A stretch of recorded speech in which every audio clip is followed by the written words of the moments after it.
marco de la convocatoria 2021 de la Maestría en Gestión Energética y Diseño Ambiental. Permítanme presentarme.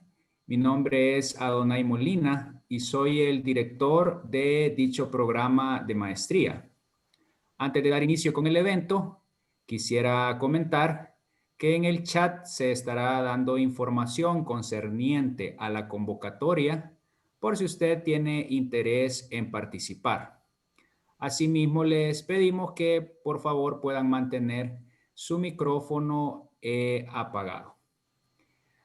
Al final de la ponencia magistral, por supuesto, tendremos un espacio para preguntas o comentarios que lo pueden hacer con la opción de levantar la mano y encender su micrófono o directamente en el chat.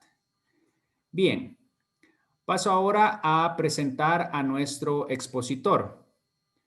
Tenemos el honor de contar con el maestro José Luis Regalado. Es ingeniero electricista con una MBA y una MAFI. Actualmente se desempeña como Country Manager del grupo inversionista norteamericano Real Infrastructure. Tiene experticia en la elaboración de modelos financieros para costeo de plantas de generación, incluyendo mecanismos Project Finance, conocimiento sobre regulación de empresas eléctricas, finanzas y administración, experiencia en monitoreo y mejora de procesos, así como modificación o actualización de máquinas, conocimiento de formulación, evaluación y supervisión de proyectos de generación de energía. En esta oportunidad, el maestro Regalado discursará sobre la gestión en la operación y mantenimiento de plantas fotovoltaicas en El Salvador que participan en el mercado mayorista de electricidad. No omito manifestar que el maestro Regalado es catedrático de nuestro programa de maestría y también que estos temas son analizados en este programa y forman parte de las competencias que desarrollan nuestros estudiantes. Dejo entonces con ustedes al maestro José Luis Regalado. Bienvenido. Sí, buenas tardes a todos. Espero que estén escuchando bien. De otra forma me lo avisan. Sí, tengo el placer de compartir un poco de lo que uno vivencia día a día y lo que, como dijo el ingeniero Molina, lo que se comparte también en el programa de la maestría que ofrece la Universidad Don Bosco. Ok, y para tratar de ir al punto, como dicen, vamos a empezar con la presentación que les tenemos preparado para acá.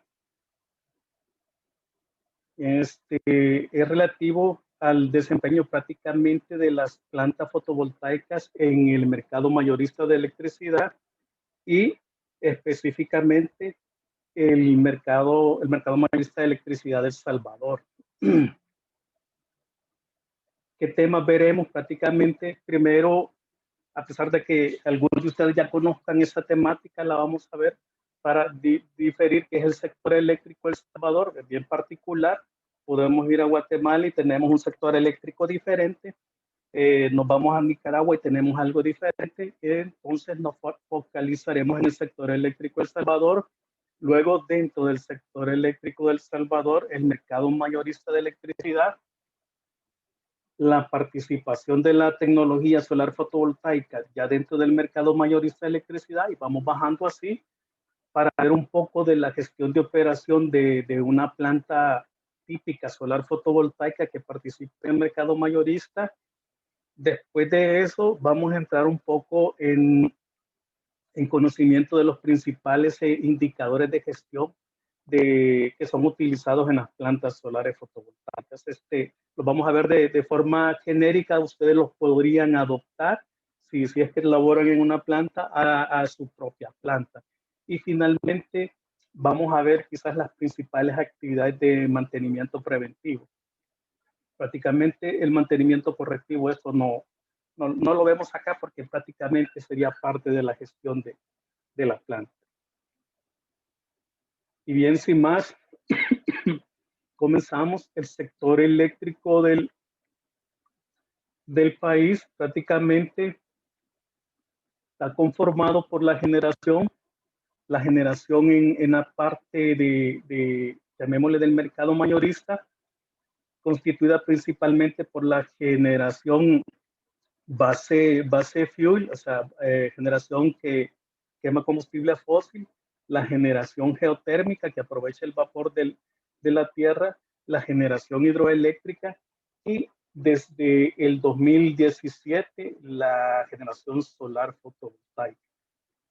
A partir del 2017 se introduce al mercado mayorista la generación solar fotovoltaica. Luego tenemos, después de la generación, esta energía es inyectada a través del sistema eléctrico de potencia, sistema de transmisión, que principalmente está constituido por los circuitos de 115 kilovoltios y 230 kilovoltios, divididos en cerca de todavía 24 subestaciones de potencia, en las cuales en estas subestaciones retiran la energía a las empresas distribuidoras y algunos usuarios finales grandes. Este es el sistema de transmisión. Luego del sistema de transmisión, pasamos desde las subestaciones eléctricas de potencia a donde están los alimentadores de las empresas de distribución.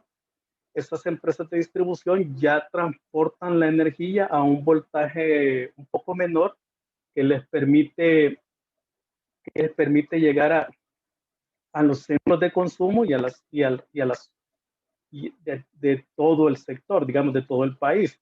Pero también eso, digamos, había sido convencionalmente así, digamos, un flujo normalmente de aguas arriba de la generación en el sistema de transmisión, pasando por el sistema de distribución hacia a los centros de consumo, el usuario final.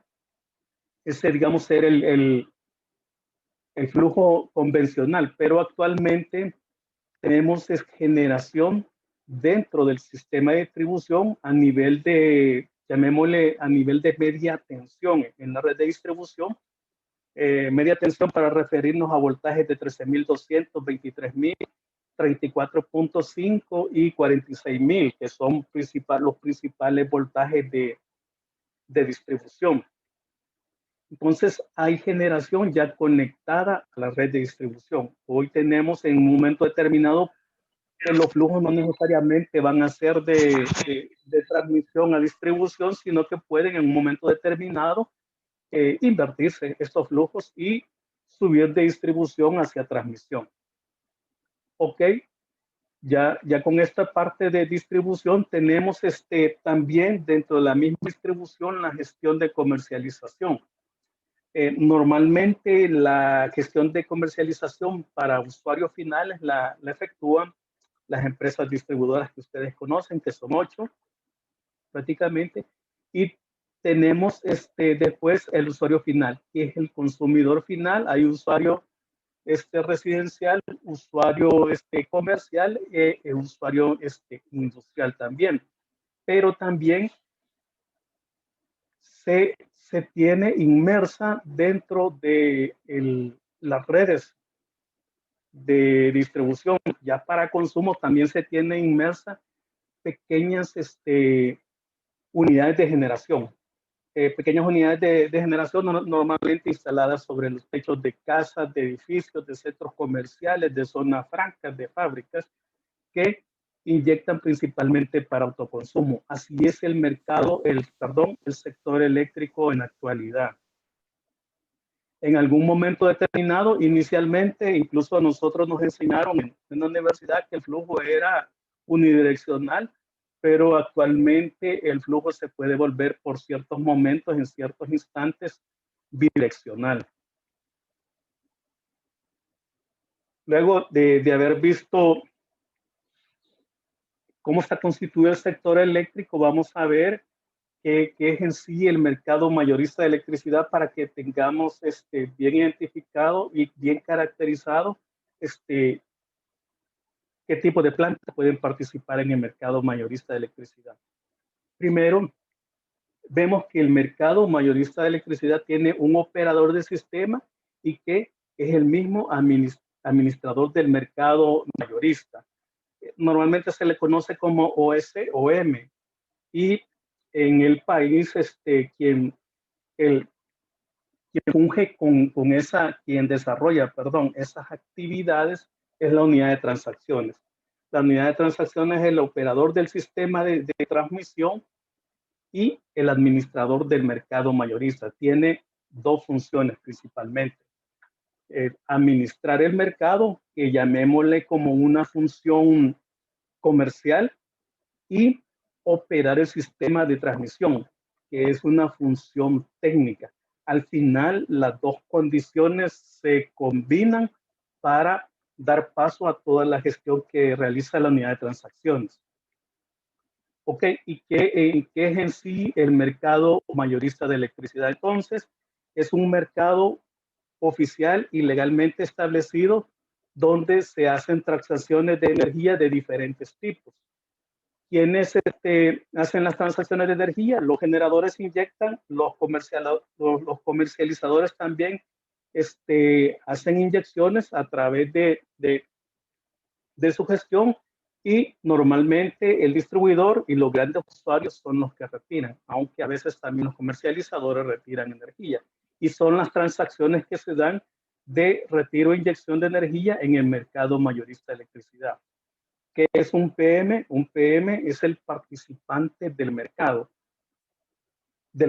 mayorista de electricidad. Cada operador que para poder participar en el mercado mayorista primeramente debe inscribirse como participante del mercado, y de esa forma hay participantes del mercado generadores, participantes del mercado comercializadores, participantes del mercado transmisor, participantes del mercado distribuidores y participantes del mercado usuario final. O sea, se vienen dando esas caracterizaciones. ¿Cuáles son los requisitos? Me voy a confinar en los requisitos de un generador. Prácticamente uno de los principales requisitos de un generador para el caso de una planta solar fotovoltaica es que tenga una capacidad instalada como mínimo de 5 megavatios. Es decir, hay un requisito de capacidad o de tamaño de una planta solar fotovoltaica. Cualquier planta solar de una menor capacidad no puede participar en el mercado mayorista de electricidad. Otro de los requisitos es prácticamente que tiene que ser administrado y prácticamente en unos momentos dirigido por la unidad de transacciones, para lo cual ya hay un protocolo, que el protocolo todo se define en el ROP-CP. Prácticamente, ¿qué es el ROP-CP? Es el reglamento que rige la operación del mercado mayorista y también la operación del sistema de transmisión. Tiene esos dos fines, y quien administra o quien ejecuta todas las acciones contenidas en el ROP-CP es la unidad de transacciones. Prácticamente es llamémosle, no un árbitro, sino que el operador que tiene una misión, y es hacer cumplir el ROP-CP, para garantizar, digamos, la parte técnica, que sería la estabilidad, la seguridad y la calidad del sistema de transmisión, y también para operar el mercado eléctrico que se define, que lo vamos a ver más adelante cómo está constituido. Es decir, si se desea participar en el mercado mayorista, una planta solar desea participar en el mercado mayorista, como mínimo debería de comenzar teniendo una capacidad mínima de 5 megavatios y regirse por todos los estipulaciones y regulaciones que se establecen en el ROP-CP. Entonces, si vamos a ver más adelante la gestión de mantenimiento y de operación de una planta, vamos a tener y a dar por sentado que estamos hablando de plantas de al menos 5 megavatios y mayores.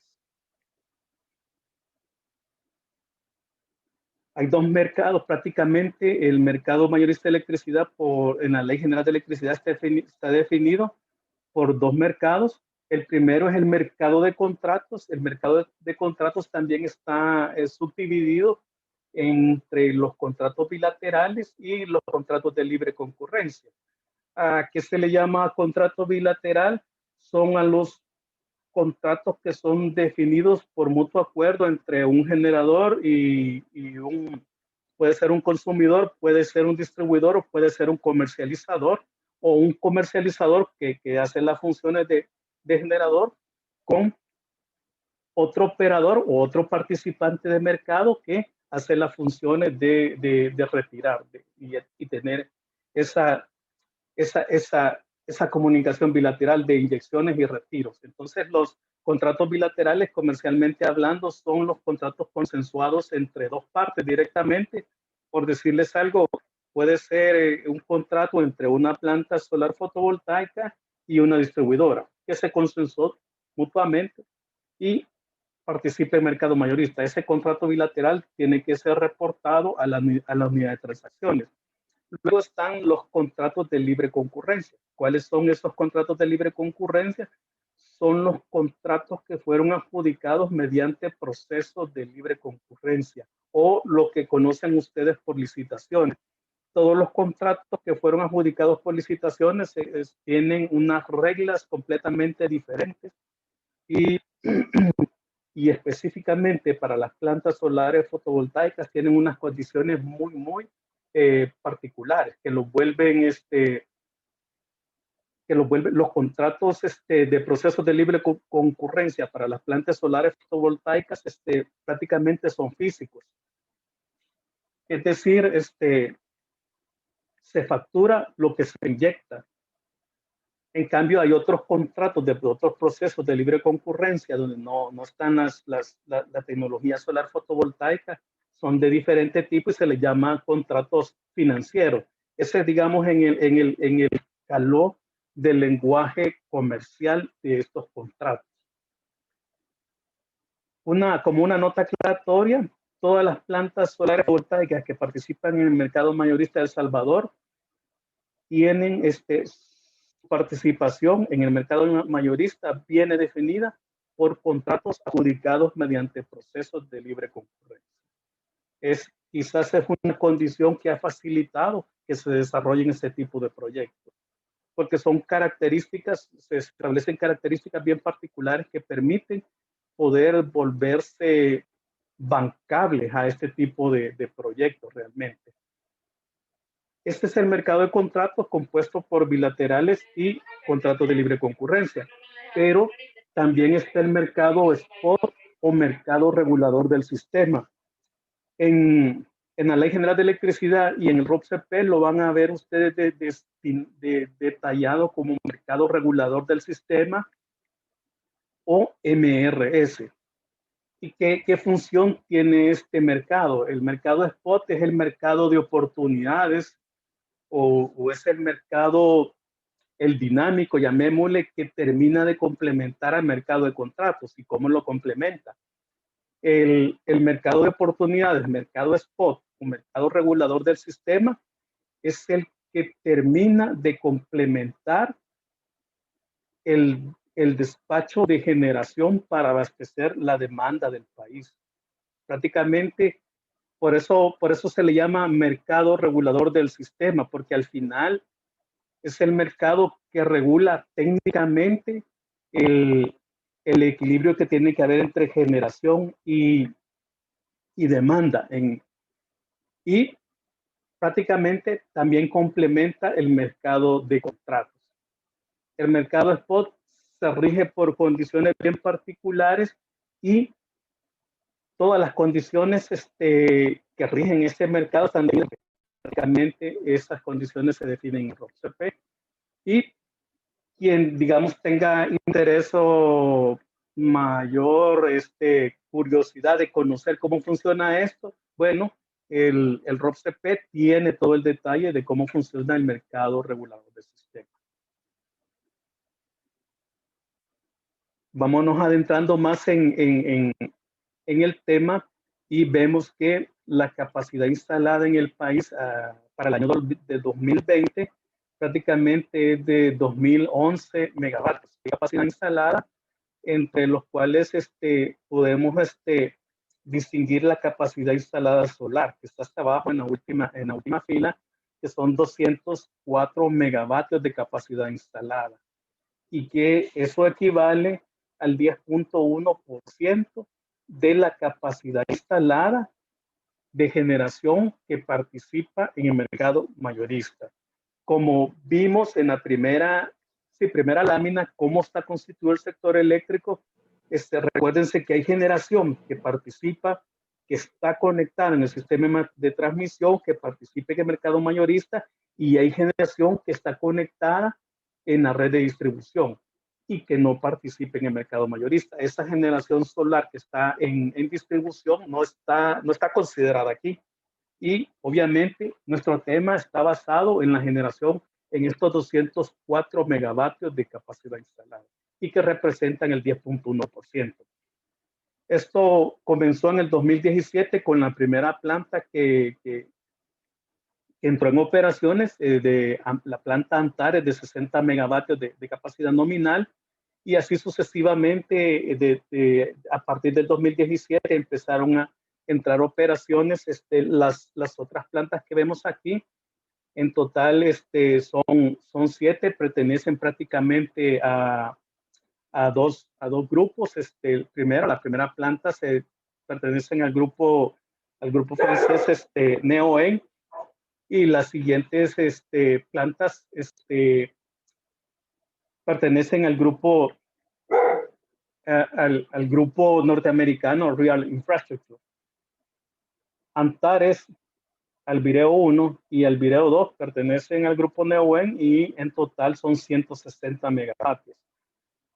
Antares inició en el 2017, Albireo 1 y Albireo 2 empezó las inyecciones en diciembre de 2019. Prácticamente así la situación. La última que inició operaciones comerciales fue Sonsonate Solar, que empezó las pruebas de inyección en febrero y comercialmente inició operaciones el primero de abril de 2020, de este año. Es decir, tiene pocos meses de estar en operaciones.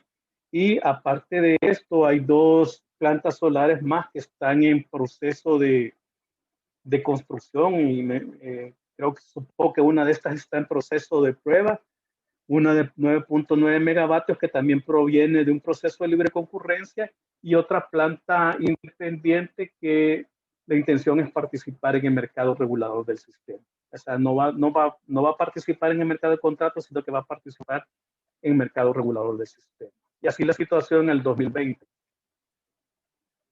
Ahora bien, ya entrando en detalle en una planta, ya dijimos que para participar en el mercado mayorista, estas plantas tienen que ser como mínimo de 5 megavatios. Vemos una copia de pantalla aquí de la escala donde podemos ver, digamos, cómo está distribuida una planta solar fotovoltaica de generación. Vamos a ver en esquema, y ese es lo típico para este tipo y este tamaño de plantas. Prácticamente donde tenemos se le llama centro de transformación, el cual puede estar constituido por 1, 2 o hasta 3 inversores. Es lo típico, que esté constituido por 2 o 3 inversores, y estos acoplados con una subcelda de protección de media tensión y también con un transformador elevador. Normalmente estos vienen en un sistema compacto, normalmente vienen en un container. O sea, para que nos demos la figura de cómo es físicamente un container, donde se encuentra confinado 2 o 3 inversores más su transformador elevador. El transformador elevador en este caso eleva puede ser de 600, 800 o 1000 voltios hasta un voltaje de transporte interno, llamémoslo, y transporte interno dentro de la planta, el cual puede ser 13.200, 23.000 o 34.5, dependiendo de los valores comercialmente disponibles de transformadores prácticamente en el mercado, y aquí en el mercado mundial, ya hablemos del mercado mundial. Entonces, recordemos que unas plantas, si consideramos que estas plantas, una planta de 5 megavatios pudiese tener cerca de, dependiendo si eso es estructura fija, estructura móvil, puede tener cerca de desde 6 hasta 10 manzanas prácticamente. Y si ya decimos una planta de 100 megavatios, pudiese tener una cantidad parecida, o sea, multiplicada de manzanas, de terreno. Es decir, no es una planta que la vamos a recorrer a pie o si la vamos a recorrer en vehículos, sí, sí prácticamente, pero podemos perder mucha definición si queremos inspeccionar una planta por vehículo. Entonces, normalmente va a funcionar el SCADA. Ok, siguiendo esta lógica que estábamos hablando, los centros de transformación que están constituidos por inversores más un transformador y atrás de ellos viene ya el campo de DC. El campo de DC está constituido por los string boxes con binder boxes o cajas de empalme, como le gusta llamar, pero prácticamente son tableros donde ya se combinan los diferentes arreglos que vienen del parque de DC. ¿A qué me refiero con un parque de DC? Aquí se medio esquematiza un parque de DC, prácticamente son las mesas de módulos que pueden estar asentadas sobre estructura fija, sobre estructura móvil, en este caso trackers. Entonces el parque de DC, los diferentes strings se van uniendo para ir prácticamente recogiendo la potencia que se va inyectando a partir de cada cadena de módulos para ser, digamos, incorporada a los inversores. Los inversores tienen entradas discretas, tienen un número determinado de entradas en DC y cada entrada está definida con un nivel de voltaje también de DC, un nivel de corriente también de DC. Entonces, en base a ese esquema es que se define un centro de transformación, un centro el cual puede tener prácticamente acoplados 2, 3 inversores y estos dos inversores pueden tener valores entre todos ellos desde los 5, 10, 15 megavatios, 2 megavatios, 4 megavatios, dependiendo de la misma configuración, la misma magnitud de la planta. Pero estos centros de transformación, como se les llaman, o unidades compactas, vienen para agrupar de pares de 4 o 5 megavatios, que es lo que es económicamente factible prácticamente. Luego de esto, de la salida del transformador, ya sale a un voltaje de media tensión y esta línea de recolección va tomando la energía de los diferentes centros de transformación o unidades compactas y lo lleva al transformador principal. ¿Y cuál sería el transformador principal? Es el transformador donde se eleva el voltaje desde el valor de voltaje de distribución, en este caso es de 34.5 y lo eleva hasta el voltaje de transmisión, que también en este caso es de 115.000 voltios. Entonces se tiene un transformador principal, el cual toma la energía colectada por cada uno de estos circuitos de distribución que provienen de lo que inyectan los inversores, cada uno de los inversores ubicados en los centros de transformación, para ser transformado a un valor, a un voltaje transportable en transmisión y finalmente esta energía va a parar a una subestación de la empresa transmisora. Así es el esquema prácticamente de una planta que tiene más de 5 megavatios. Realmente aquí estamos hablando como de 50 megavatios, 60 megavatios entre todo este esquema. Y la gestión comienza prácticamente desde el, valga la redundancia, del comienzo del día, desde controlar la inyección de cada una de las plantas, de cada uno de los centros de transformación y también la inyección del transformador total. Este transformador tiene un centro, debe tener un centro de mandos que está controlando la inyección de estos grupos de unidades compactas o de centros de transformación.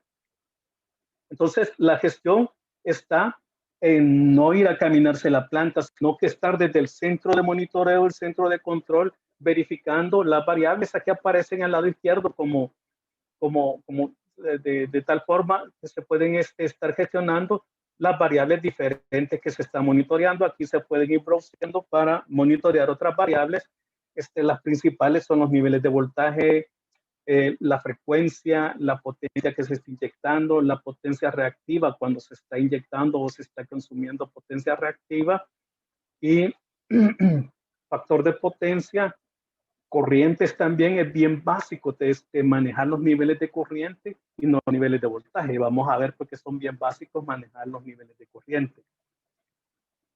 Acá también parte de la gestión de operación es tener el contacto continuo con la unidad de transacciones. La unidad de transacciones que está viendo, ¿no? La unidad de transacciones no ve solo una planta, ve todo el parque de generación y también ve todos los nodos de retiro, todas las demandas realmente del país. Entonces, la unidad de transacciones en un momento determinado puede ordenar a la planta, y para eso existen los sistemas de comunicación, puede ordenar a la planta que empiece a inyectar reactivos y le da la consigna de qué valores, qué tanto porcentaje de reactivos se tienen que inyectar. Y obviamente esta planta tiene que ser capaz de ajustar y de empezar a inyectar ese nivel de reactivos que ha pedido la unidad de transacciones. Y obviamente eso lo hace la unidad de transacciones para garantizar la estabilidad del sistema, el nivel de voltaje prácticamente en algunos puntos. Y esa, digamos, como que es la gestión continua con la unidad de transacciones, pero principalmente la gestión de la operación es estar monitoreando el comportamiento de cada una de las plantas. Se monitorea el comportamiento de cada una de las plantas y también se monitorea las variables que está registrando la estación meteorológica. Realmente es para este tamaño de plantas es indispensable que se cuente con una estación meteorológica con al menos unos 2 piranómetros para medirle el nivel de irradiancia. También se tiene que conocer el nivel de temperatura, es bien crítico el nivel de temperatura en los módulos. También conocer la velocidad del viento y entre otras variables, la velocidad del viento, qué tiene que, digamos, o qué tanto impacta en una planta. Prácticamente para las plantas que tienen trackers, hay una velocidad del viento a la cual los trackers se van a la velocidad, se van a la posición de reposo, que es una posición horizontal. Es para proteger, digamos, los mismos equipos. Por eso se está monitoreando la velocidad del viento. La temperatura también, porque hay variables que tienen que ver, ustedes deben de saber que las curvas I-V de los módulos están influenciadas por temperatura. A más temperatura, la eficiencia de los módulos disminuye. A menor temperatura, la eficiencia de los módulos aumenta. Y también la irradiación. Para niveles de irradiación de 1000, aquí con certeza se alcanzan a eso de las 11 de la mañana, se pueden, digamos, registrar valores de 1000 vatios por metro cuadrado de niveles de irradiación. Es el momento en que uno espera que se tengan los valores nominales de la planta. Y también hay momentos en que la irradiancia cae a niveles donde los inversores no producen prácticamente casi nada. Entonces, todo ese es el control de la gestión de la planta, estar conociendo prácticamente las variables de la planta como que fuera cualquier tipo de planta. Estamos hablando de la potencia que inyecta, la energía que inyecta, la energía reactiva que está inyectando, los factores de potencia, los niveles de voltaje, las frecuencias y particularmente las corrientes. Eso como parte principal, y como parte adicional para las plantas solares fotovoltaicas es estar chequeando los niveles de las variables meteorológicas. Pero si nos vamos, este es el, digamos, como que estemos viendo el campo solar o el parque solar completo. Si vamos a ver un centro de transformación, que les dije, un centro de transformación está compuesto por 2 inversores más un transformador. Y prácticamente es el esquema que se muestra esto. Estamos viendo como una unidad compacta o un centro de transformación. Entonces, también dentro de la unidad compacta, dentro del centro de transformación, se monitorea.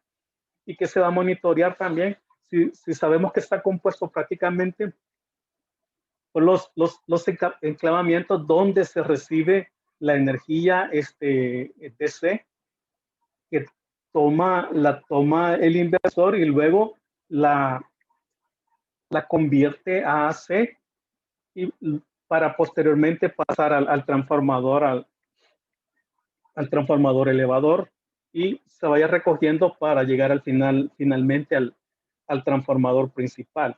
Entonces, acá el generador como tal es en sí el inversor prácticamente, donde se está monitoreando el nivel de voltaje que tiene el inversor. Pues se monitorea normalmente también el nivel de voltaje en AC y el nivel de voltaje en DC. O sea, son importantes los dos niveles de voltaje. El nivel de corriente prácticamente del inversor, y así sucesivamente se va viendo. También hay condiciones que se va monitoreando dentro del inversor, ya parte específicas del inversor, como se está controlando la temperatura, las temperaturas de las bobinas que conforman el inversor. Los inversores de 1 megavatio, de 2 megavatios, son considerablemente grandísimos, llamémosle, y por las cantidades de corriente, los niveles de voltaje que pasan, y las temperaturas a las que se someten los campos, generan bastante calor. Entonces, la mayoría tienen sus sistemas de enfriamiento propios y particulares de cada inversor. Entonces, está monitoreando normalmente el flujo del refrigerante, la temperatura del mismo inversor, las potencias y las corrientes. Y a veces se monitorean varias temperaturas dentro del mismo inversor. Eso en sí, la configuración. Y si vemos, no traje una lámina que esquematice el parque fotovoltaico, pero si vemos si vemos ya la parte de es crítico tener, digamos, las lecturas de corriente y de potencia. Es crítico porque el inversor recibe N entradas, un número determinado de entradas, digamos que tiene 10 entradas en DC, el inversor. Cada entrada está compuesto por una cantidad de strings o cadenas de módulos, y cada cadena de módulos tiene un número determinado de módulos en serie. Dependiendo, digamos, de los voltajes de esa entrada de los inversores, se pueden poner cadenas desde 30 módulos, 40 módulos, 50 módulos, para llegar a voltajes que van desde los 800 hasta los 1500 voltios en DC, que se van manejando. Recordémonos que aquí el principio básico de los módulos es que conectados en serie van aumentando el voltaje, como que tuviéramos pilas en serie. Y aquí la corriente es tan importante por el hecho de que un string o una cadena de módulos, una cadena de unos 30 módulos y unos 50 módulos conectados en serie, y que no esté produciendo la corriente nominal para un valor determinado de irradiancia, puede llevar a determinar de que, si estamos hablando de que se está monitoreando la corriente de varios strings, de que hay un string que estuviera con defecto, que algún fusible, algún conector MC4, perdón, que se haya abierto, y que pueda abrir el flujo de corriente que viene de esa cadena de módulos. Entonces, para la gestión de operación de la parte de DC, es importante tener bien mapeado la cantidad de strings que se tienen conectadas en cada caja en cada combiner box, llamémosle así, en cada caja de string, y cuántos string hay por módulo para conocer también los niveles de voltaje que se deberían de estar manejando. Si no se manejan esos niveles de voltaje, también algo pudiese estar pasando. Entonces, es la forma como se está gestionando la planta. Puede que se determine, no podemos ver, digamos, en detalle aquí, pero se determine que una corriente ha disminuido y se detecta que un string determinado en la corriente, en ese string determinado es cero. Entonces, para no ir a recorrer las 60 o las 100 manzanas de la planta para ver qué pasa, mejor lo gestionamos desde acá y se determina que en determinado string, que puede ser determinada mesa, hay no hay corriente. Entonces ya se va focalizándose a intervenir ese punto, ya sea hay un fusible roto, un conector dañado, un módulo dañado, que puede ser digamos lo usual, digamos que se puede dañar un módulo. Entonces se interviene, se repara y se restablece la corriente. Con esto se vuelve a tener la potencia nominal del inversor. Si se pudiese pensar también, porque digamos era casi un mito, de que la planta solar fotovoltaica realmente no se opera, no se gestiona. Y uno construye la planta y como tiene todo automatizado, yo puedo estar desde mi casa viendo el escala y teniendo todo. Realmente sí se puede hacer eso, se puede hacer esa gestión desde, incluso yo puedo estar en España, puedo estar en Estados Unidos, en Panamá, gestionando con la conexión escala la planta. Pero, ¿qué pasa si se dan fallas, si se tienen contingencias en las cuales no se puede, digamos, obtener la potencia nominal de los inversores? Al final las plantas se hacen para que produzcan y como un punto de eficiencia es tratar de que produzcan lo que deberían de producir. ¿A qué voy con esto? A que estamos aprovechando la irradiación solar. Esa irradiación solar debería de producir un nivel determinado de potencia. Ok, pero si no producimos ese nivel determinado de potencia, ahí hay una ineficiencia energética, digamos, desde el punto de vista de la gestión energética, ahí hay una ineficiencia, prácticamente no estamos aprovechando el sol, la continuidad del sol que es gratis en un momento determinado. Eso digamos, a grandes rasgos, la parte de la gestión de las plantas. Ahora, ¿cuáles son los principales indicadores para la gestión de las plantas? Es bien importante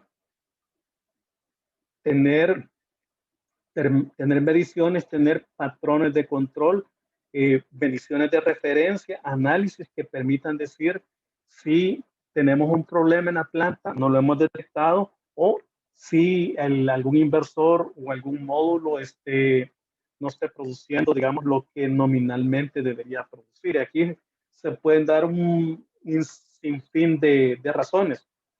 ¿Qué pasa? Digamos, nosotros hicimos un cálculo o una predicción de producción para este año de determinados megavatios hora. Y para hacer ese cálculo de producción, tomamos en cuenta cuántos módulos tenemos instalados, la potencia de cada uno de esos módulos y la tasa del D-rate, o sea, la tasa de degradación de esa potencia que el fabricante del módulo nos ofrece. Entonces, normalmente el primer año el D-rate es desde el 1.5, 2.5 hasta 3, depende digamos, de la marca y de la calidad del módulo, de 3%. Pero ¿qué pasa? Porque si ya se ha visto eso, si el fabricante del módulo a los primeros 5 años dice que el D-rate va a ser del 5%. ¿Qué estoy diciendo con eso? Es que la eficiencia va a caer 5% del módulo. ¿Y qué pasa si no es así? ¿Qué pasa si el D-rate es más de 5%, que puede ser 10 o 15%?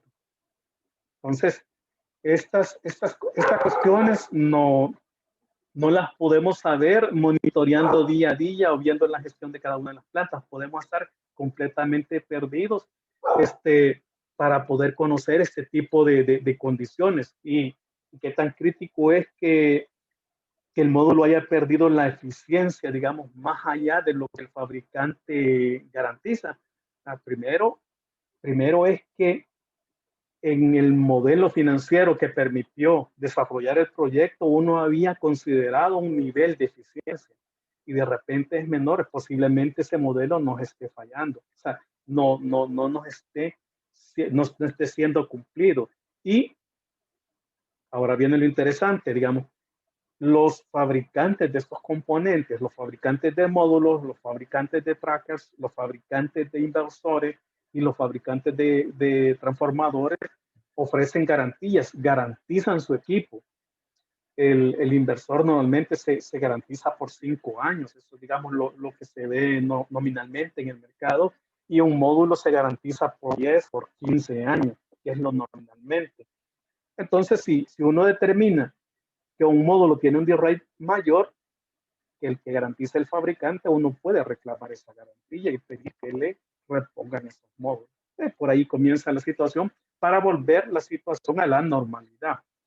Entonces, ¿cómo podemos estar monitoreando, rastreando estas condiciones? Prácticamente con estos KPIs, que no son todos, pero sí son los principales que se utilizan normalmente en las plantas de producción. El primero es el de utilizar un gráfico de pronóstico de producción y pronóstico de irradiancia contra la producción real y la irradiancia real. Es decir, vamos a tomar registros de mediciones de parámetros de irradiación y de temperatura, si los tenemos de nuestra estación meteorológica, bien, y si no, se pueden adquirir, en el mercado se pueden adquirir de estas empresas que tienen registros satelitales de temperatura, de velocidad del viento y todo esto por mucho tiempo. Entonces se pueden adquirir y estos ya se meten, se modelan en diferentes, los diferentes software que hay. El más común que tenemos en el país es el PVSys. Ahí podemos registrar los parámetros de irradiancia y modelar nuestra planta para tener un parámetro de producción y con eso tener un forecast, un pronóstico de cuánto debería estar produciendo la planta. Y a la par también el pronóstico de irradiancia para saber, bueno, no nos produjo lo que habíamos programado en la planta, obviamente si la irradiación baja, por decirles algo, el caso de noviembre.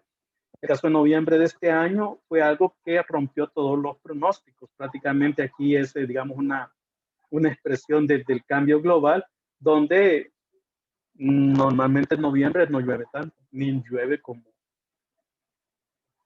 vamos a tener esta lluvia prácticamente con prácticamente un par de huracanes uno tras otro. Entonces, esa condición sí bota este esquema de pronóstico de producción versus pronóstico de irradiancia. Pero siempre es importante llevarlo. Para mí, digamos, como que es indispensable tener este tipo de KPI. Otro tipo de KPI que se utiliza también son las horas equivalentes. Y se pueden hacer horas equivalentes en DC y horas equivalentes en AC. Ok, ¿cómo se construyen estas horas equivalentes? Prácticamente nosotros vamos controlando la producción por inversor, la podemos controlar por la planta total y esa producción la dividimos, la producción de energía por hora, la dividimos entre la potencia nominal instalada de AC. ¿A qué me refiero con la potencia nominal instalada de AC? Si estamos hablando de los inversores, estamos hablando de la potencia nominal de salida de los inversores. Si un inversor es de 2 megavatios, entonces tomamos la energía producida por ese inversor y lo dividimos entre 2 megavatios. Entonces el resultado queda en unidades de horas y por eso se llama horas equivalentes. También está el otro indicador que en lugar de dividirlo entre la potencia nominal del inversor, por decir algo, o la potencia nominal de la planta, toma la potencia de DC o la potencia pico que conocemos del inversor o de la planta para dividir la energía que se produce en esa hora entre la energía, la potencia pico instalada. Y así también las unidades que resultan son unidades de hora, y lo que vemos prácticamente en este caso de esta gráfica, lo que se ve es lo que en un día, las horas que ha producido, en este caso son inversores, cada inversor por día. Entonces uno espera que si todos los inversores son de la misma potencia nominal, incluso aunque fueran de diferente potencia nominal AC, que todos los inversores produjeran, o sea, la misma cantidad de horas equivalentes. Entonces, ¿para qué sirve esto? Para visualizar. Si tenemos varias plantas, podemos visualizar todas las plantas y decir que una planta no está produciendo las mismas horas equivalentes que otra. O si tenemos ya inversores dentro de una planta, podemos decir, no, este inversor no está produciendo lo mismo que el otro inversor. Y ahí podemos focalizar ya nuestro análisis y decir, bueno, veamos este inversor que está produciendo menos, qué es lo que está pasando con este inversor. Y empieza el análisis a correr con este indicador, las horas equivalentes. Creo que este es el indicador, el KPI más conocido en el ámbito solar, que es el PR o el Performance Ratio, que prácticamente hay muchas definiciones. Yo tomo la más sencilla, la más fácil de entender y la más fácil de aplicar. Prácticamente el PR en sí es la energía real dividida entre la energía teórica. ¿Cómo podemos calcular el PR de una planta, el PR de un inversor?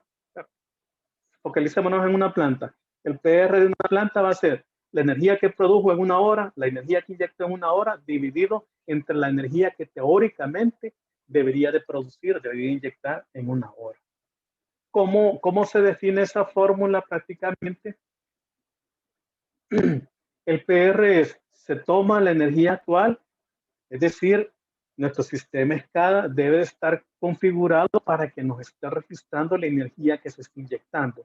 La energía que se está inyectando por inversor y la energía que se está inyectando en cada planta o por la planta en su totalidad.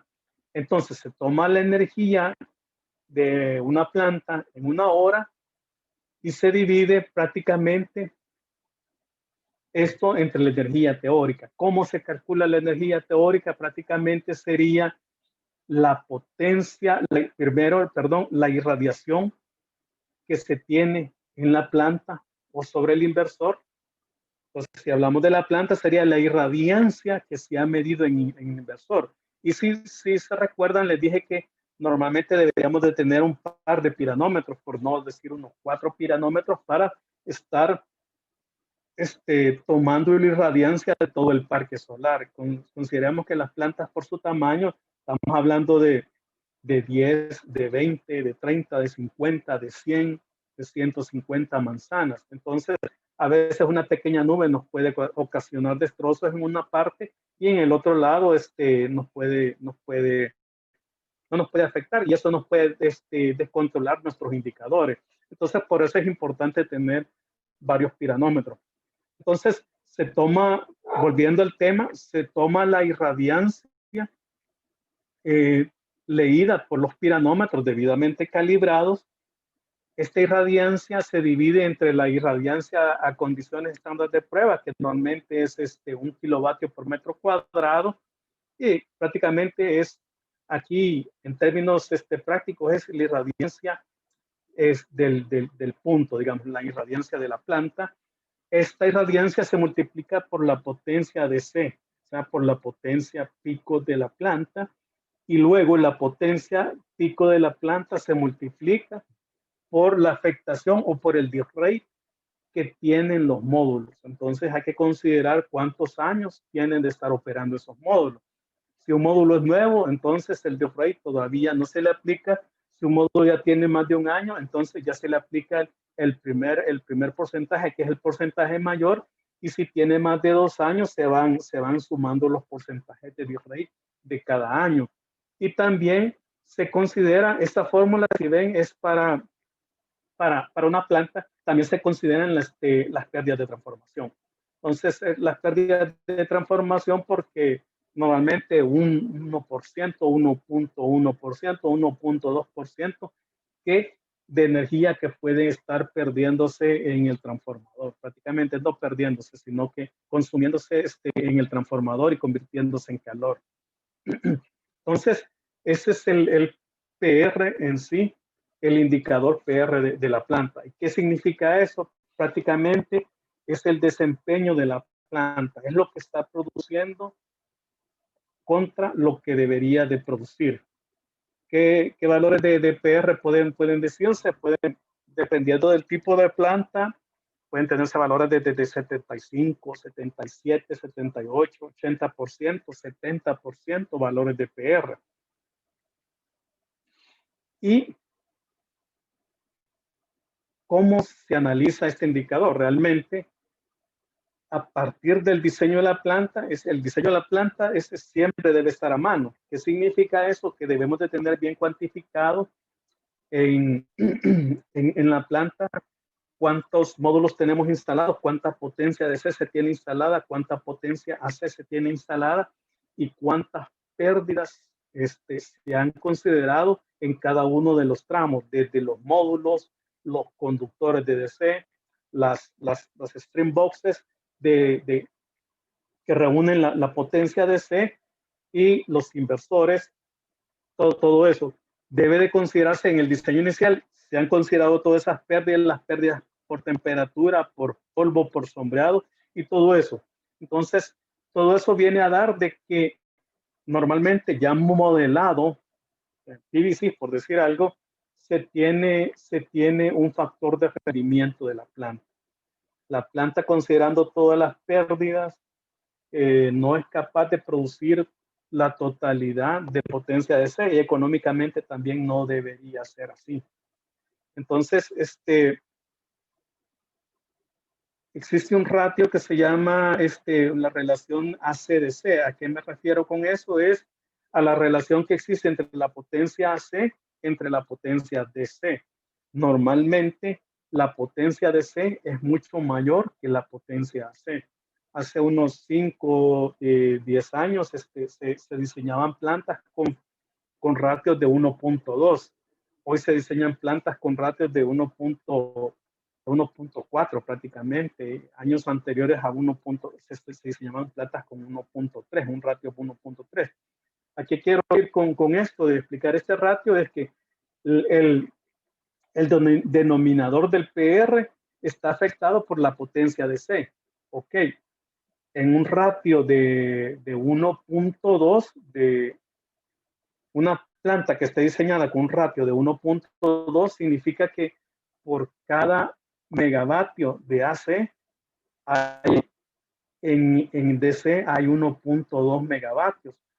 Entonces, si quien al final inyecta la energía es el inversor y tiene un ratio de 1.2, perdón, de 1.2, la planta no nos va a dar, si tenemos instalados 1.2 megavatios de DC, nunca nos va a inyectar 1.2 megavatios porque el inversor es de 1 megavatio.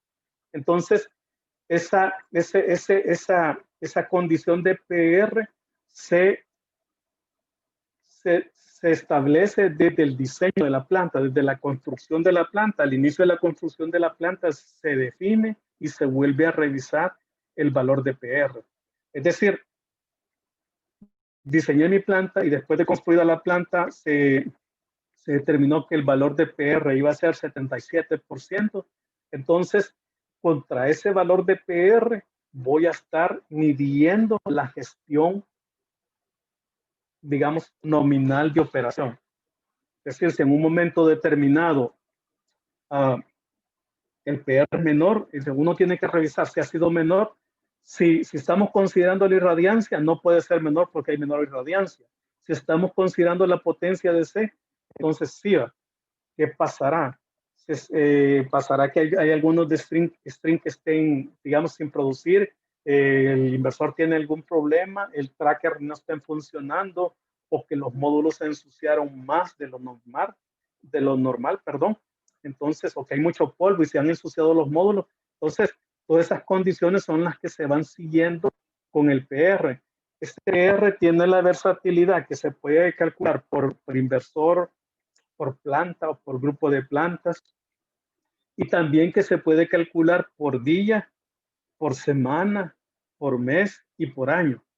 Entonces ese es un KPI bien versátil que nos da una indicación de qué tanto está produciendo la planta respecto a cómo fue diseñada, o sea, para lo que se diseñó. Otro indicador muy utilizado en las plantas grandes es la disponibilidad o availability, como está en inglés. Realmente la disponibilidad debería de utilizarse en cualquier tipo de planta, indiferentemente de que sea una planta solar fotovoltaica. Realmente es algo entre decir, bueno, cuántas horas produjo mi planta y cuántas horas debió producir. Esa es la disponibilidad en sí. La disponibilidad es las horas que produjo la planta versus las horas en que debió producir esa planta. Entonces, particularmente para las plantas solares fotovoltaicas, el cálculo está amarrado prácticamente a la irradiación.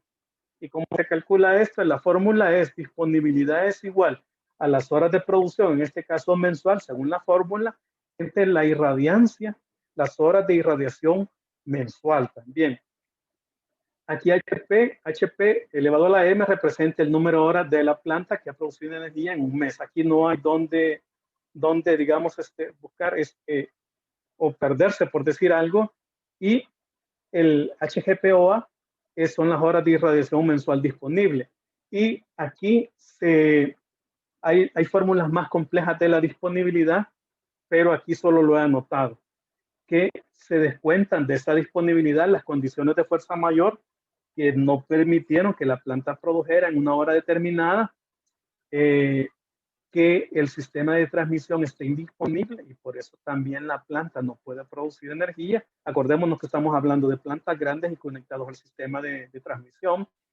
Hay condiciones de seguridad que indicarían o que nos obligarían a parar la planta, o sea, a no permitir que inyecte la planta. Entonces, todas esas condiciones se registran y se van contabilizando para descontar de las horas de irradiación. Es decir, si en un día tenemos 10 horas de irradiación plena, de irradiación a partir de un umbral, pero se tiene una indisponibilidad de 2 horas, entonces a esas 10 horas se le descontarían las 2 horas de indisponibilidad por tercero, llamemos, para calcular el indicador de disponibilidad. Y aquí se está hablando de que la disponibilidad de las plantas debería ser, de una planta solar fotovoltaica debería ser del 99% hacia arriba, realmente. La disponibilidad, la máxima sería el 100%, considerando eso. Y prácticamente este indicador se utiliza por el hecho de que recordémonos que la producción típica de una planta, si hablásemos de un día típico, un día normal, serían de 12 horas, no como cualquier planta convencional.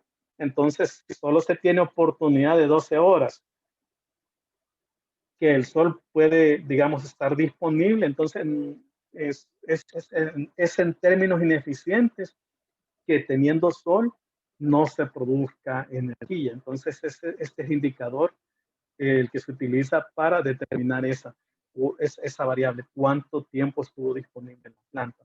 Aquí se espera que los valores sí estén arriba del 99%.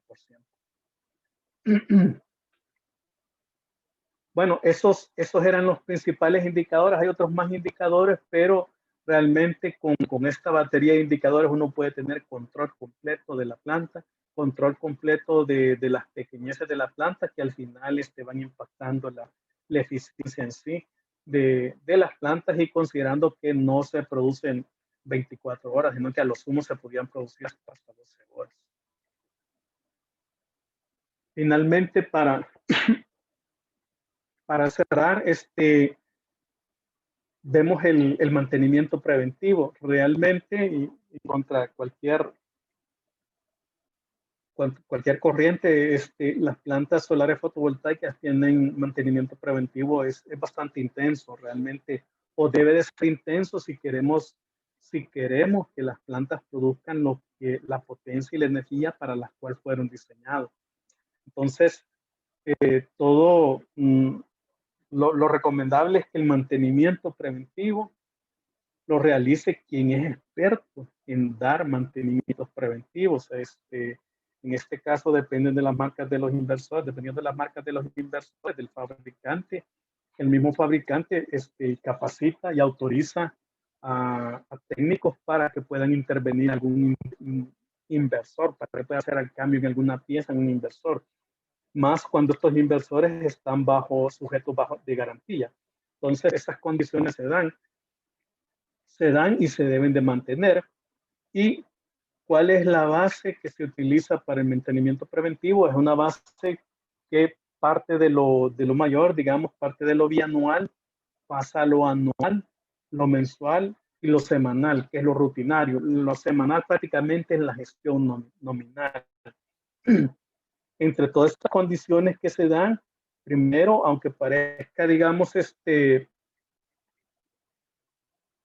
digamos, parezca curioso, pues el primero es el control del pasto, control del terreno. Prácticamente en estas condiciones de lluvias intensas, condiciones de 3 días, 4 días con lluvias seguidas, los terrenos se pueden inundar, los terrenos se pueden erosionar si hay mucho flujo de agua, y también es importante desde el diseño, desde la construcción de la planta, dotarle de un pasto adecuado. Un pasto adecuado, ¿y a qué me refiero de un pasto adecuado? Aquí es que el pasto sea lo suficiente para absorber el exceso de lluvias, para eliminar, digamos, el polvo, y también para evitar la erosión. Pero también tiene que ser controlado el pasto de tal forma que no vaya a interferir y dar sombras a los módulos. En el caso más crítico es cuando no se tienen mesas rígidas, o sea, no se tienen trackers en las mesas. Las mesas rígidas son más bajitas, digamos, tienen una inclinación determinada y son más bajitas. En ese tipo de campos, el pasto debe ser una especie de grama, llamémosle, en este caso yo estoy bien familiarizado con este tipo de grama, un tipo de grama San Agustín, o un tipo de grama como la grama criolla que le llaman, o hay varios tipos de grama, incluso en las ventas de insumos agrícolas, venden una grama que le llaman costa, que es para ese tipo de terrenos. Entonces, y también la otra consideración que hay que tomar es, o sea, la grama San Agustín, voy a referir a la que más conocemos, es una grama, también es grama Bermuda. Son gramas las que se utilizan para las canchas de fútbol. Las que se utilizan en los jardines son las idóneas, pero hay una condición. Esas gramas, la grama San Agustín, por ejemplo, consume bastante agua, se necesita tener disponibilidad de agua para riego.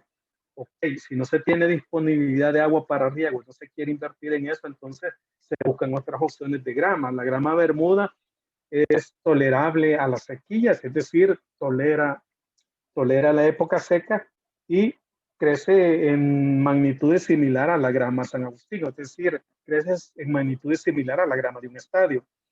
La grama criolla, que no recuerdo su nombre científico, también crece poco y es tolerante a la sequía, o sea, que no se riegue, y también es tolerante a los diferentes tipos de terrenos.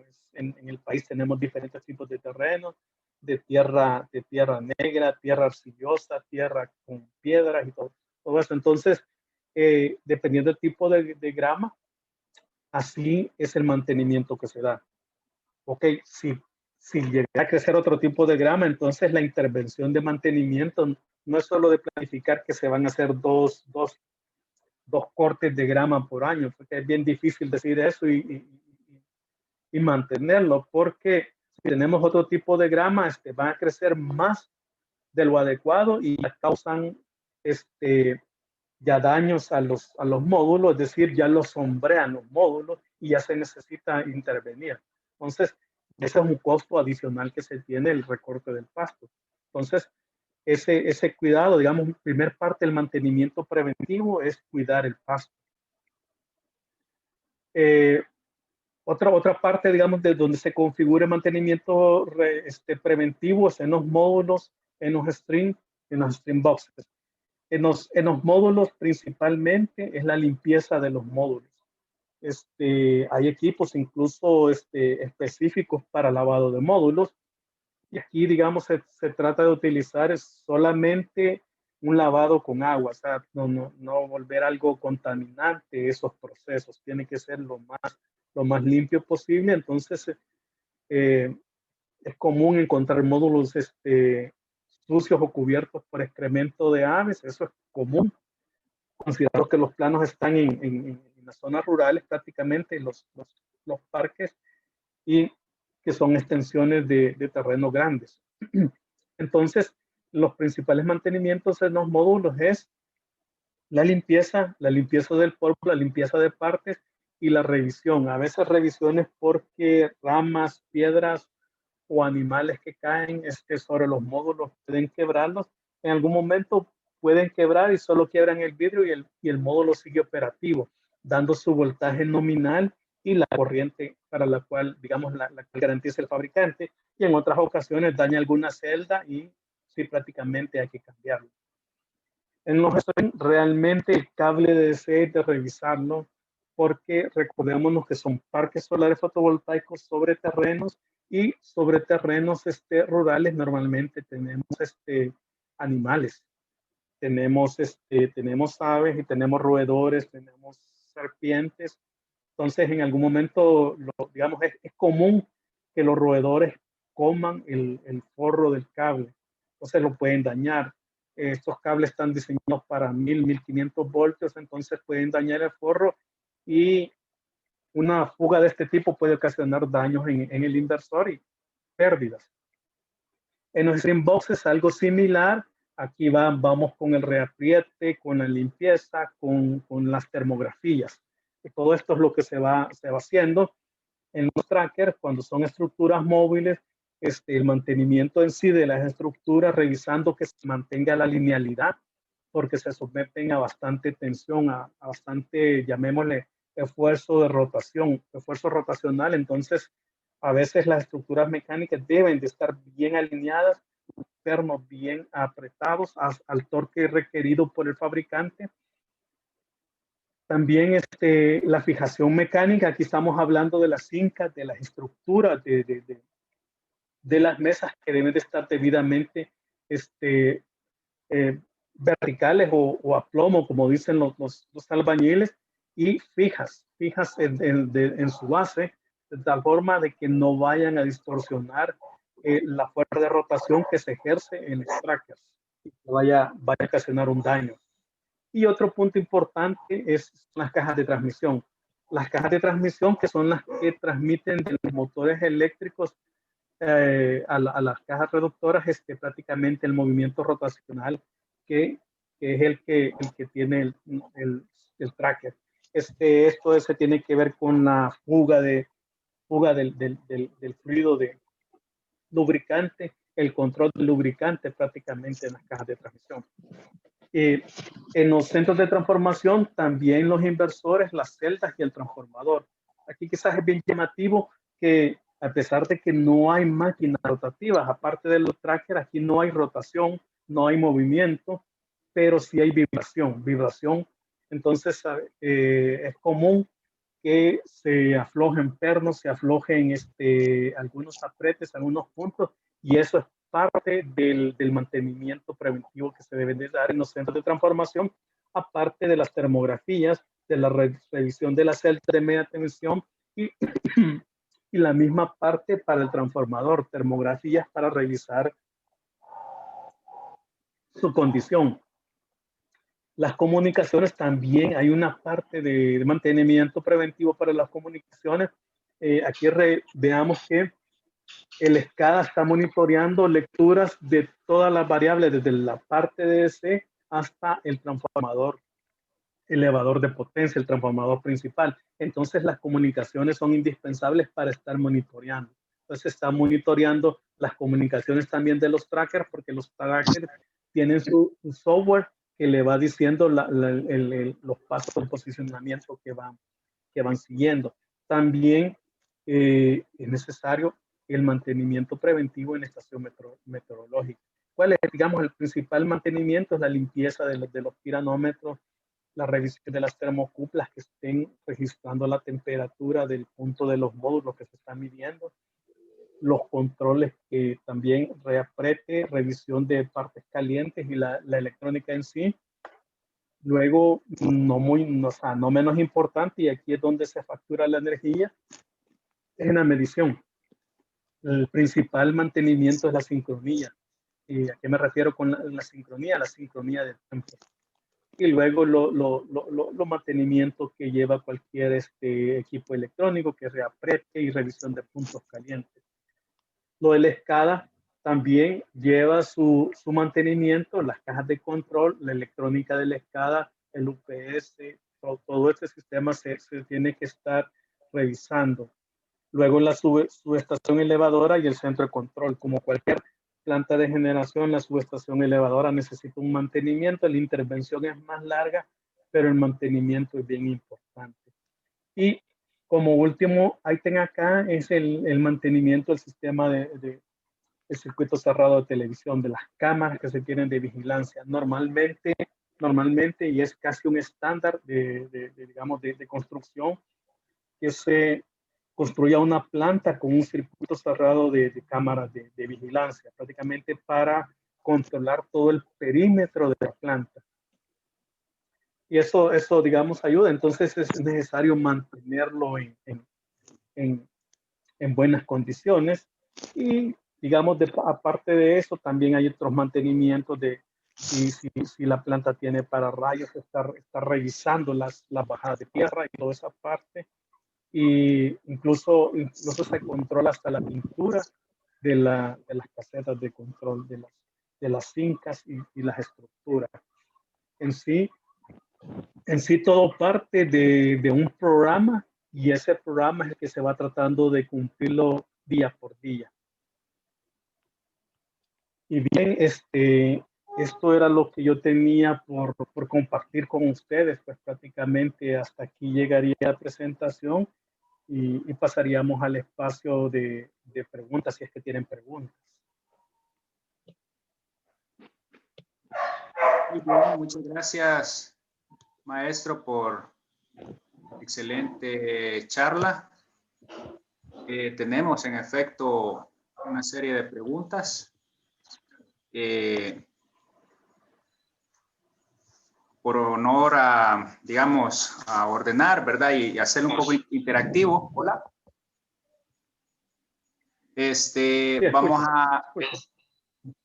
Vamos a pasar ahorita a las preguntas que nos hicieron por chat, y luego, pues, para interactuar un poco con ustedes, les daríamos la palabra. Nos preguntaban sobre la reserva rodante. Específicamente si se exige a este tipo de plantas reserva rodante. Normalmente cuando hablamos de reserva rodante se nos viene a la mente los gobernadores de velocidad y propuestas potencias, frecuencias de máquinas electrónicas. En este caso no existe ese tipo de funcionamiento. Por un lado, y por otro lado, ciertamente hay plantas que no dan reserva rodante, sobre todo la reserva secundaria, pero la compran. ¿Es un caso similar con las plantas fotovoltaicas? Sí, aquí digamos el requerimiento de reserva rodante, reserva primaria y reserva secundaria está establecido en el ROPCP.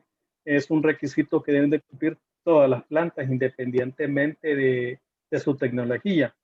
Y para el caso de la tecnología solar fotovoltaica, que no puede poner no tiene ese tipo de controles, al final le toca a la UT despachar otra unidad para reserva en sustitución de la planta solar fotovoltaica y al final del mes se le pasa la factura prácticamente a la planta solar fotovoltaica.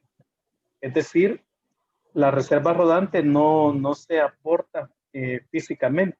La planta no tiene la capacidad para aportarla, a menos que tuviera un sistema de almacenamiento, pero en compensación paga por cada megavatio hora de reserva rodante que tuvo que haber dado.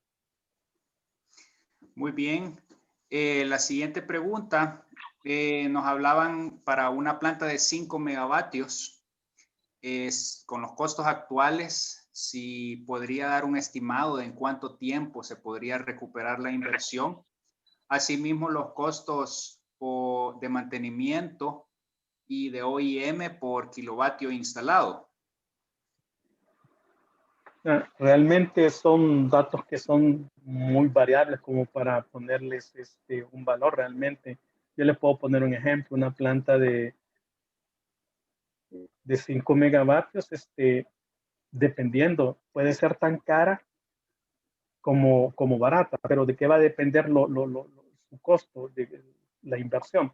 Supongamos que una planta de 5 megavatios tiene que participar en el mercado mayorista y tiene que inyectar en la red de 115,000 o tiene que conectarse a la red de 115,000, es decir, una planta de 5 megavatios que lo puede lograr bien con dos inversores o hasta con un inversor, no, con dos inversores realmente, los 5 megavatios tendría que poner un transformador o dos transformadores para subir el voltaje de producción de los inversores que puede andar entre los 600, los 1000 o los 1500 voltios hasta los 115,000. Entonces, si ven ustedes, es un transformador que comercialmente no está disponible y hay que hacerlo por pedido. Entonces, ya ese transformador ya nos botó un proyecto de 5 megavatios. Pero puede ser diferente si un proyecto de 5 megavatios lo vamos a conectar a la red de distribución de 23,000 voltios. Entonces, es un transformador de 600 a 23,000 voltios. Esto está disponible en el mercado inmediato. Es comercialmente disponible. Entonces, eso puede, o sea, condiciones así pueden hacer viable un proyecto o hacerlo inviable. Entonces, el costo del proyecto va a depender de todas esas condiciones. No podemos decir cerradamente que la construcción de un proyecto cuesta tantos dólares por kilovatio pico, o tantos dólares por megavatio pico o por megavatio nominal, sino que depende de las condiciones del mismo proyecto en sí. Un terreno plano que esté a la par de una subestación de PESAL nos puede ahorrar millones de dólares. Pero un terreno que esté alejado de una subestación de distribuidor o del transmisor nos puede hacer incurrir en costos bien elevados. Un terreno que no sea normalmente plano, que tenga demasiadas complejidades, que sea necesario intervenirlo y terracearlo bastante. Todos esos trabajos de terracería nos pueden botar el proyecto. Entonces, las variables realmente no dependen en sí de comprar un inversor y comprar un grupo de módulos, sino que también influyen el nivel de voltaje donde nos vamos a conectar, la distancia a la que esté esa red a la que nos vamos a conectar y también el tipo de terreno que tengamos disponible. Ok, costos de OIM, estos pueden ser una fracción, un porcentaje prácticamente abajo del costo de inversión de un 5%, pero va a depender también de qué tanto nosotros queramos hacer el mantenimiento, qué tanto queramos mantener en buen estado las plantas. Para las plantas grandes, que su financiamiento vienen por bancos extranjeros, o sea, por bancos multilaterales, así se le llama, estos bancos exigen sí que se tenga un nivel de mantenimiento y un nivel de mantenimiento. Entonces, hay bancos que aparte de decir, bueno, usted solo puede utilizar este tipo de módulos y este tipo de inversores, también dice qué tipo de empresas pueden dar la gestión de operación y mantenimiento. Esa es una cuestión donde no es el diseñador, no es el propietario de la planta el que decide, sino que es quien aporta el dinero al final, quien financia el proyecto, que normalmente es un multilateral. Entonces, cuando no se tienen esas condiciones, se pueden hacer otras cosas distintas y se pueden reducir costos completamente. Se pueden tener costos bastante atractivos. Ok, bueno, abrimos entonces el espacio ahora para la interacción con ustedes. Les pedimos que por favor utilicen la opción de levantar la mano para darles la palabra. Así que esperamos a ver si hay preguntas y si es posible, si pueden encender su cámara y presentarse con su nombre, por favor.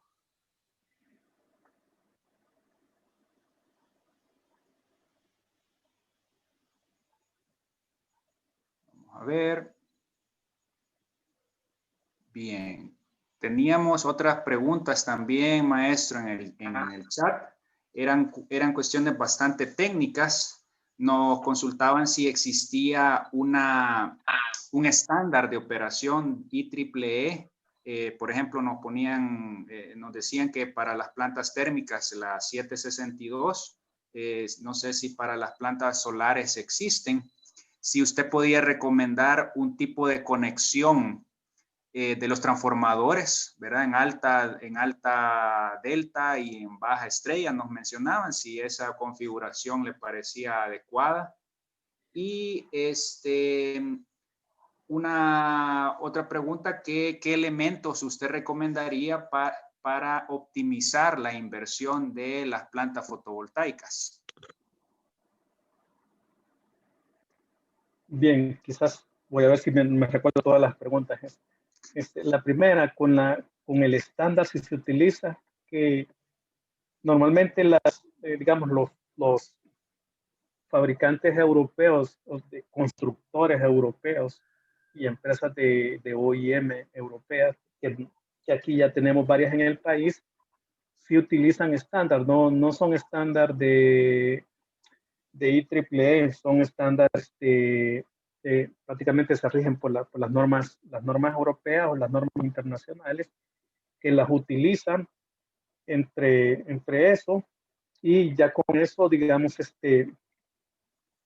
tienen ellos como las normas que utilizan o los parámetros que utilizan para construcción. También habría que ver que hay algo que no se da aquí, es que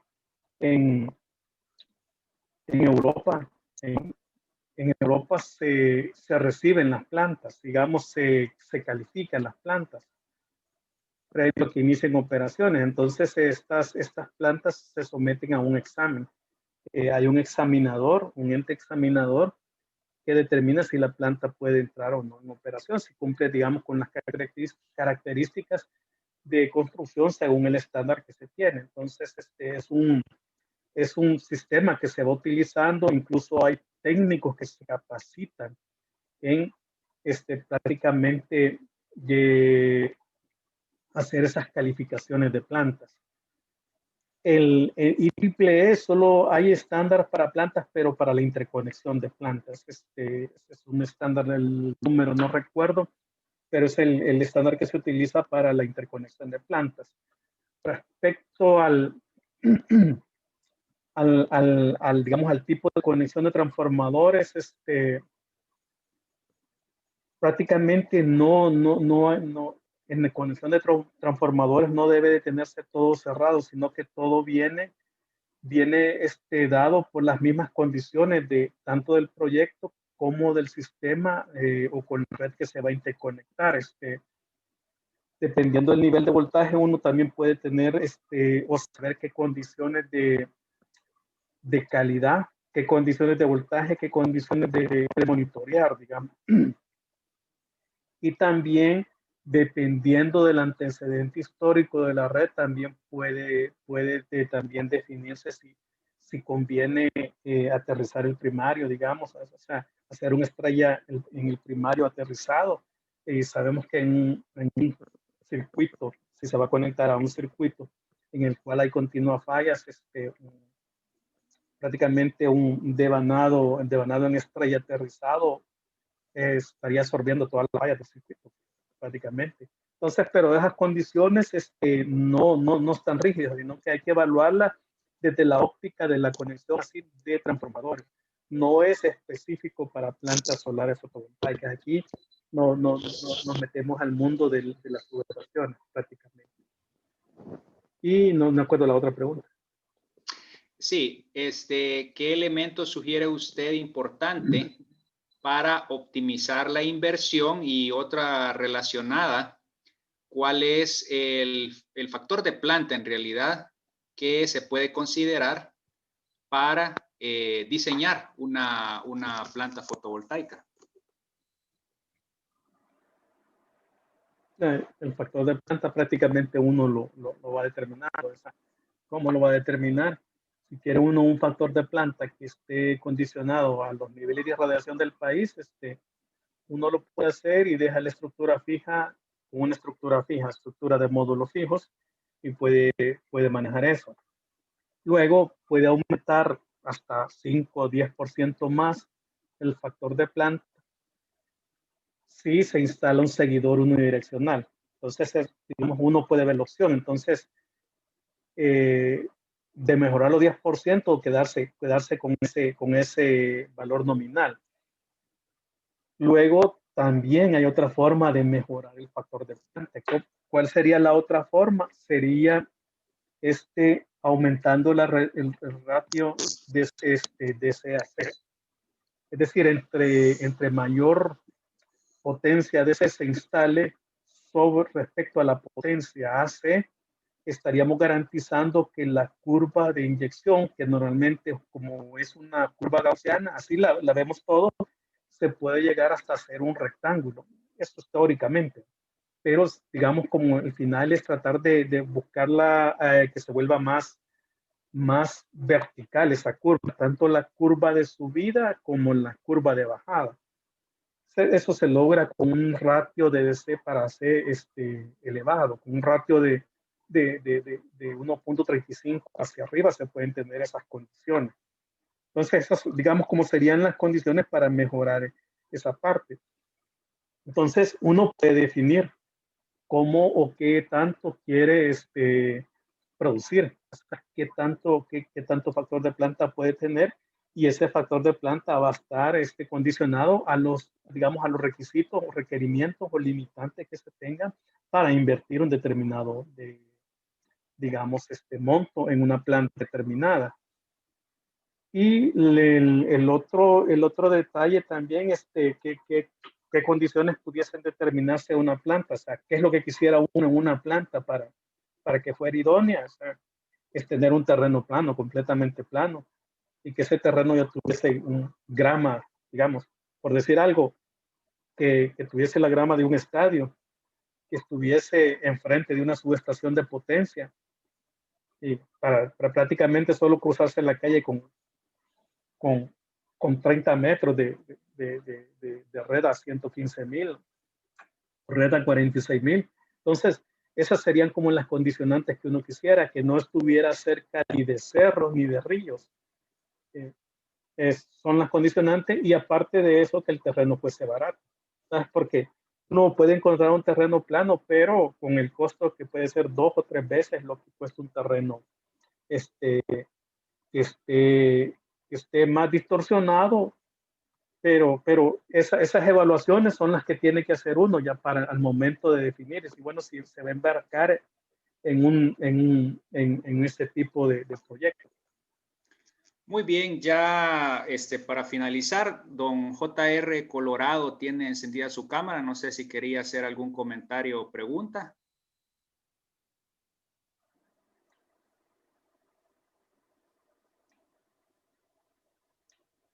Tiene apagado su micrófono en la esquina inferior izquierda. Ahorita, ya lo encendimos. Sí, está bien interesante, pero hay un punto que no tocamos normalmente, y en un país altamente contaminado y con un gran índice de polución, los sistemas de las plantas fotovoltaicas adquieren una capa de suciedad. Y entonces, ¿qué porcentaje de producción es lo que se pierde con esa capa de polución? Según un fabricante de unos equipos, dice que aproximadamente puede llegarse hasta un 13%. Y 13% es un porcentaje bastante alto de pérdida. Sí, en efecto, es 13%, es lo que dicen algunos fabricantes, algunos constructores también de plantas que se puede tener con el excedente de polvo, de excremento digamos, de aves y todo eso. Se considera, digamos, en el diseño de la planta se considera un porcentaje mínimo, pero también aquí es donde interviene el mantenimiento preventivo. ¿Qué es lo que hay que hacer? Prácticamente la primera revisión es en condiciones de época lluviosa, pensamos bien, digamos, porque la misma lluvia lava los módulos. Entonces, más que todo esto se tiene que focalizar en la época seca y es el lavado de los módulos. Se lava, digamos, con máquinas, o si no se tienen máquinas, se pueden utilizar, hay una especie de escobillas que son barredores que utilizan los albañiles en los pisos, son similares a los que se utilizan para los módulos, y se recomienda solo utilizar agua. Solo utilizar agua, y el agua debería ser la menos contaminada posible. ¿Por qué? Porque empaña los mismos vidrios. El lavado se hace en horas diurnas cuando está el sol. Entonces eso podía ocasionar que se empañen bastante los vidrios. Entonces hay que tener cuidado, no solo de echarles agua a los módulos y lavarlos, sino que tratar de que el agua sea lo más purificada posible y que sea solo agua, sin químicos. Eso es lo que se trata de hacer. Y se trata de hacer en la medida en que se vayan detectando polvo en los módulos. Entonces, para eso sí es necesario, como que se llama el rastreo en plantas grandes de unas 50 manzanas. El rastreo se hace en vehículos para ir determinando el grado de contaminación que pueda tener ese módulo. Y ahí se empieza a programar. Normalmente un lavado dura, dependiendo del tamaño de la planta, dura varias semanas. ¿Sí? Dura varias semanas que se hace. Pero sí es importante. ¿Qué parámetros también se utilizan para disminuir la frecuencia de lavado por el exceso de polución y de polvo? Y era lo que decía yo, se recomienda tener pasto, y tener pasto en buen estado todo el tiempo. El pasto disminuye la incidencia de polvo, o sea, por el polvo por el viento se levanta y ya solo nos queda la contaminación que dejan, y eso no se puede evitar los pájaros. Prácticamente las aves botan excrementos. Y sobre todo nuestros vehículos automotores que dejan una capa de diésel altamente fuerte. Sí, sí. Muy bien. Bueno, gracias. Sé que hay muchas consultas o comentarios, todos, por supuesto, valiosos para fortalecer el aprendizaje. Sin embargo, en honor al tiempo, vamos a dar por concluido este webinar. Agradecemos al maestro Regalado su valioso aporte. Lo felicitamos y animamos a continuar precisamente con su aporte profesional para el desarrollo del sector energético nacional. Solo me resta recordarles a quien tenga interés en la maestría en gestión energética y diseño ambiental, abocarse a los contactos compartidos, o pueden visitar la fanpage de Facebook Posgrados UDB, o el número de WhatsApp 7507 4333. Será un placer contar con todos ustedes y compartir la información de la convocatoria 2021. Muchas gracias y tengan feliz noche. Gracias, igual. Buenas noches. Buenas noches.